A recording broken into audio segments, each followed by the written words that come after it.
जिन और तीन बहनें, एक जादुई कहानी। बहुत पहले हीरा नाम का एक कबाड़ी था। वह जनकपुर नाम के गांव में रहता था। हीरा लाल को तीन बेटियां और एक बेटा था। उसके बेटे का नाम सूरज था, बड़ी बेटी का नाम दुर्गा और छोटी बेटियों का नाम सीता और गीता था। दुर्गा इन सब में से सबसे बड़ी थी, मगर दुर्भाग्य से वो इन सब में दिखने में कम सुंदर थी, क्योंकि उसका रंग उसकी दोनों बहनों से थोड़ा काला था। सूरज, जो अपनी तीनों बहनों को बहुत प्यार करता था, वह दुर्गा को हमेशा समझाता था कि तुम दिखने में बिल्कुल भी बदसूरत नहीं हो। सूरज की बातों का दुर्गा पर कोई भी असर नहीं पड़ता था, क्योंकि उसे घर में और घर के बाहर के लोगों को उसकी कुरूपता के कारण कई ताने सुनने पड़ते थे। सूरज हमेशा सोचता रहता था कि वह ऐसा क्या करे जिससे दुर्गा की सारी परेशानियां और दुख खत्म हो जाए। अब दुर्गा बड़ी हो गई थी, उसकी उम्र शादी करने के लायक हो गई थी, मगर जब भी उसके घर लड़के वाले उसे देखने आते थे तो वह उसे देखकर उसके बदले उसकी दोनों बहनों से शादी का प्रस्ताव रख देती थी। हीरालाल यह कहकर मना कर देता कि जब तक मेरी बड़ी बेटी का विवाह नहीं होता तब तक मैं अपनी छोटी बेटियों का विवाह नहीं कर सकता। वह वहाँ से लौट जाते, मगर यह बातें दुर्गा की दोनों छोटी बहनों सीता और गीता को जरा भी नहीं भाती थी। उन्हें लगता था कि उसकी इस बदसूरत बहन के कारण उनकी शादी कभी नहीं हो पाएगी। इस सोच की वजह से मन ही मन गुस्सा हो जाती और अपनी बड़ी बहन को भला बुरा सुनाती। सूरज भी अपनी बड़ी बहन के लिए काफ़ी सोचता रहता और सोच सोच के दुखी होता था।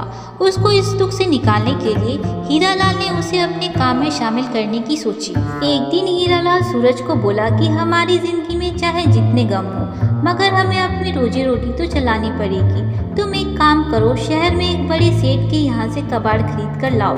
उन्होंने हमें बुलाया है, हम उससे कुछ पैसे कमा सकते हैं। सूरज अपने पिता का हुक्म मानकर तुरंत काम पर लग गया और शहर कबाड़ इकट्ठा करने चला गया। सूरज शहर पहुंचा और सेठ के घर से वह कबाड़ इकट्ठा करने लगा। कबाड़ में उसे एक पुराना सा चिराग मिला। वह थोड़ा मैला था, मगर काफ़ी चमक रहा था। उसे लेकर अपने घर की ओर चल दिया।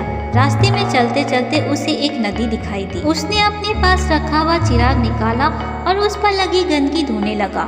उसे धोने के लिए रगड़ने लगा। तब उस चिराग में से एक जादुई जिन बाहर निकला और बोला कि तुमने बहुत सालों बाद मुझे बाहर का नज़ारा दिखाया है, मैं तुम्हारी कोई 3 इच्छाएं पूरी करूँगा, बोलो तुम्हें क्या चाहिए। सूरज ने थोड़ा सोचा और उसने बोला कि मेरी बड़ी बहन मेरी बाकी 2 बहनों के मुकाबले दिखने में थोड़ी कम सुंदर है, तो उसको और ज़्यादा सुंदर बना दो। उसकी शादी नहीं हो रही है तो उसकी शादी तय करवा दो, और हमने काफ़ी गरीबी देखी हुई है तो उसकी शादी किसी बड़े अमीर घर में करवा दो। जिनको सूरज का अपनी बहन के लिए प्यार देकर खुशी हुई। उसने कहा अच्छी बात है, ऐसा ही होगा। यह कहकर वह वापस चिराग में चला गया। सूरज ने उस चिराग को उठाया और अपने घर की ओर चल दिया। इधर दुर्गा का रूप अचानक से बदल गया। वह बहुत सुंदर दिखने लगी। उसका यह बदला हुआ खूबसूरत रूप देखकर उसकी दोनों बहनें भी अचंभित हो गई। तब तक सूरज भी घर आ चुका था। जब सीता और गीता ने दुर्गा के रूपांतरण के बारे में उसे बताया तो सूरज ने सारी बात उन दोनों बहनों को बता दिया कि कैसे उसे चिराग और चिराग में से जिनके द्वारा 3 इच्छाएं पूरी करने का मौका मिला। अब रात हो गई थी। सूरज अपने कमरे में सोने चला गया और उसने वह चिराग अपनी अलमारी में रख दिया। सीता और गीता को इस बात से काफ़ी ईर्ष्या होने लगी कि उसकी बहन जो इतनी बदसूरत दिखती थी अब उनसे भी ज़्यादा खूबसूरत दिखने लगी है। उन्हें लगा कि अब उसकी बड़ी बहन की वजह से उनकी ओर कोई ध्यान नहीं देगा। उन्होंने सोचा कि हम चिराग को चुराकर उस जिन से सब कुछ पहले जैसा करने के लिए कह देते हैं। उन्होंने ऐसा करने के लिए अपने भाई के कमरे में जाकर अलमारी से वह चिराग चुरा लिया। अपने कमरे में ले जाकर उसे रगड़ना चालू किया। तब उसमें से वह जिन बाहर आया।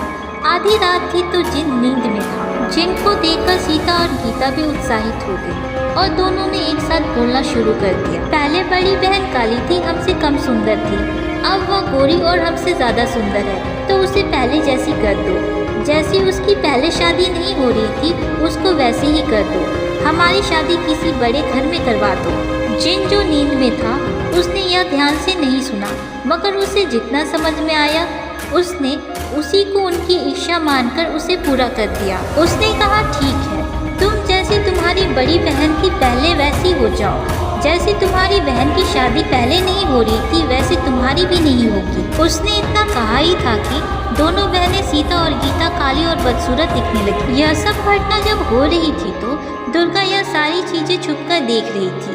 अपने आप को बदसूरत देखकर सीता और गीता के पैरों के तले जमीन निकल गई और वह दोनों फूट फूट कर रोने लगी। अपनी बहनों को मुश्किल में देखकर दुर्गा से रहा नहीं गया।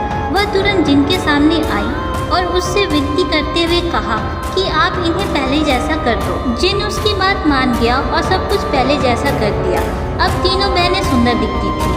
अपनी बड़ी बहन का दोनों के प्रति प्रेम देखकर सीता और गीता का मन भी बदल गया। उन्हें अपने आप पे शर्म आई। वह दोनों दुर्गा के पैरों पे गिर पड़ी और माफी मांगने लगी। दुर्गा ने उन्हें माफ कर दिया और गले से लगा लिया। जल्द ही तीनों बहनों की बड़ी धूमधाम से अमीर घरानों में शादी हो गई। तो दोस्तों, इस जादुई कहानी से हमें यह सीखने को मिलती है कि किसी को उसके रंग रूप से जज नहीं करना चाहिए। इंसान की सूरत अच्छी हो उससे ज़्यादा ज़रूरी है उसकी सीरत अच्छी हो, यानी कि उसके विचार, उसके कर्म अच्छे हो। ये छोटी सी सीख भरी जादुई कहानी आपको कैसी लगी हमें कमेंट करके ज़रूर बताएं। धन्यवाद।